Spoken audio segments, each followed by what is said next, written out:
Today, I want to talk about my time that I did my first email campaign, and it completely flopped.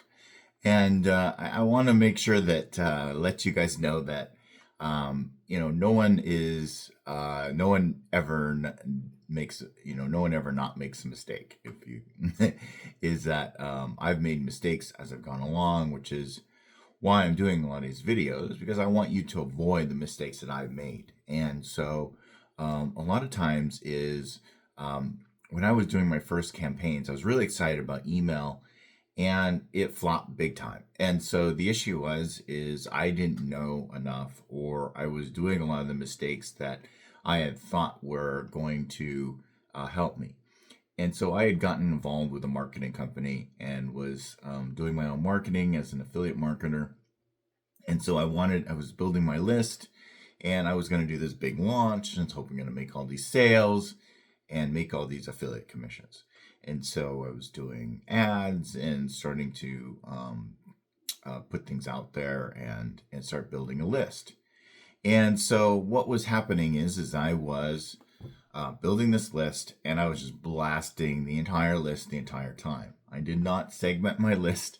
I didn't do any of that stuff. All I did is I thought, well, let me just get more and more people in here. The more I send more people, then it's fine. Well, the problem is my emails weren't very good to my audience, because I was taking the affiliate emails and mostly just copying and paste them. And it wasn't an exact fit to my audience, and a lot of them were super hypey. And this was a number of years ago, so you could do a lot of more hypey emails and such. And so it was in a transition period where you go from hypey to much more personalized emails, and it wasn't going well at all with my audience. My audience hardly opened it. I had maybe a 10% open rate. It was terrible when it came to that. So what I should have done was I should have segmented my list of people that would be interested in an offer, and then those that weren't interested in the offer as I was launching it to my list, I should have peeled those folks off. And so that's what I should have done when it came to segmenting my list. Um, Also, is the subject lines were not so great. Some were over hypey, some were boring, and some were over promising. And so that was the other thing that I did is that um, anytime you do any of those things, when I did the super hypey ones, they would get pretty good open rates. But then they realized it was just a bait and switch type of thing. And so the issue is you want to make sure that you are one, you can add some personalization to it.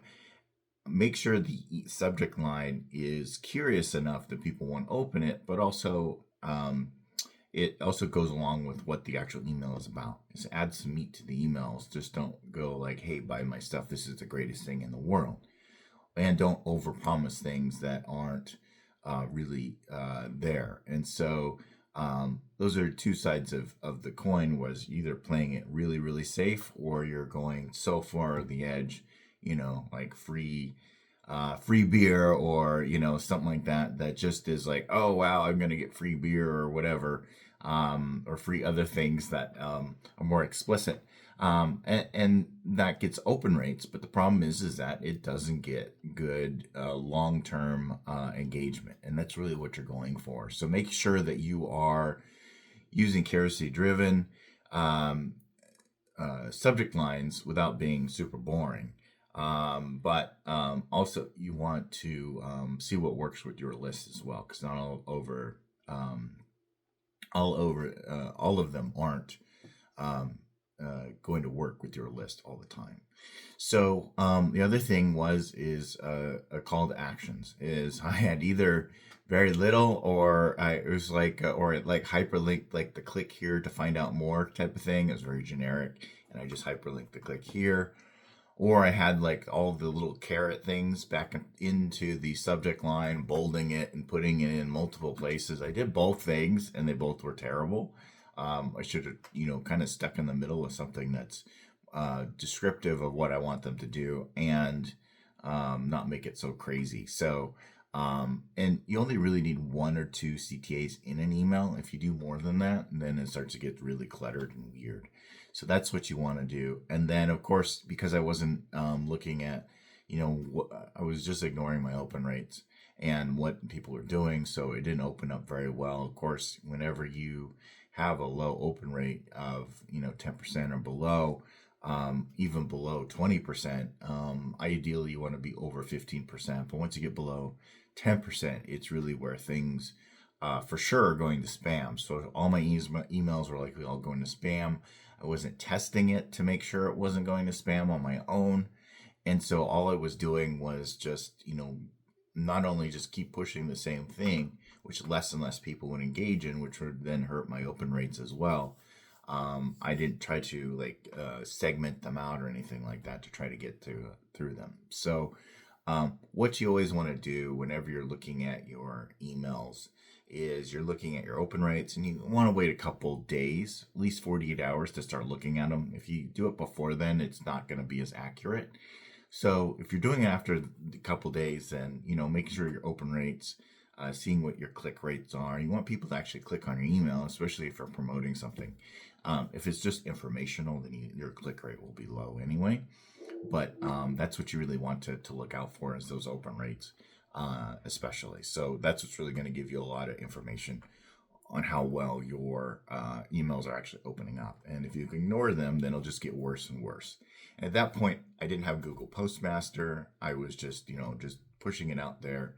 And those are other things you can do as well. If you have Google Postmaster, it's such an easy tool to have. It's free, and it shares a lot of information. So if you aren't using Google Postmaster, set it up today, because it's not a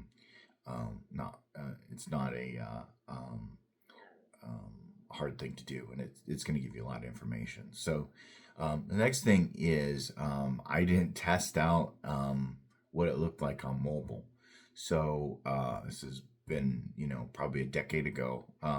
Everything wasn't as mobile friendly as it is today, but people were using their mobile phones to view emails. And so my mobile emails were awful. And so it wasn't coming through right. And sometimes it would come through as just text.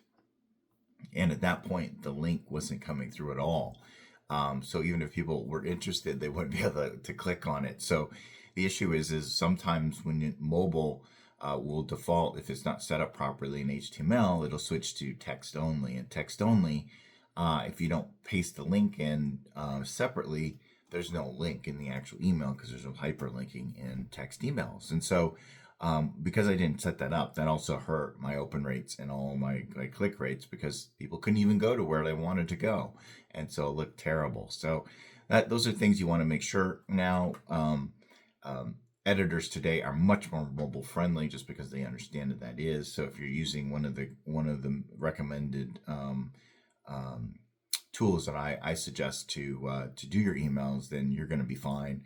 Most of them are good, but you always want to test it on mobile. Make sure it works on mobile, because usually 78% of the people reading your emails are on a mobile device of some sort, at least initially. So want to make sure it looks good there.